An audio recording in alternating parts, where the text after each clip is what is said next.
Papa, leo mimi nimengarako. Papa nakwambia mimi pia leo nimengarako. Papa naweza nikaenda kupiga picha na mabeste wangu. Ati unataka kwenda kupiga picha. Alafu sasa ukienda kupiga picha na pengine hiyo kamera ndani yake itakuwa na risasi, upigwe risasi ukufe. Nani atakuwa akinyoshia vyombo sasa? Hapana Papa, wewe ni kama unielewi. Basi itabidi nikuchangamsha na makofi ndio unielewe.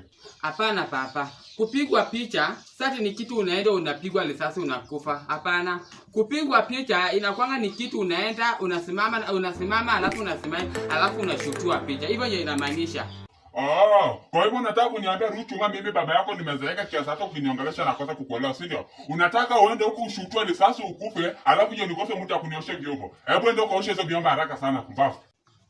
Aki Papa, wacha mimi pia leo niende huko nipige huko picha. Mimi tangu nizaliwe mimi sijaipigwa picha hata siku moja.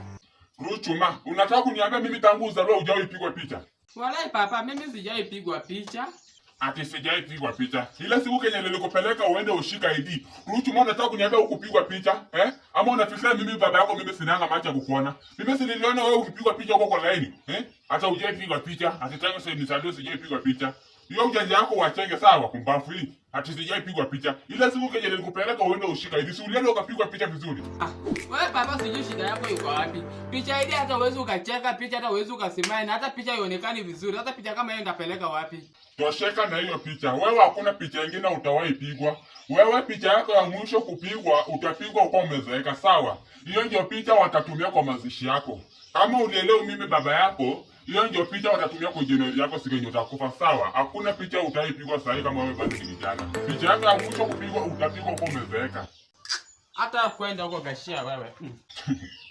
Yaani huyu kijana wangu kabisa siku sana nafikiria mimi baba yake nimezeeka kabisa hadi akiniongelesha na kosa kumuelewa. Anafikiria mimi sijui gani anasema, Yaani baada ya kujua mimi nimeshagundua yeye ameshakuwa mkora. Anataka aende huko apore, alafu akikamata aseme mimi baba yake ndio nilipea ruhusa ya kutoka kwenda huko nje. Nitakutesa Ruchuma, kazi yako itakuwa ni kuosha vyombo. Sio kazi itakuwa yako sasa kwanza leo hii. Utaona venye nitakutesa.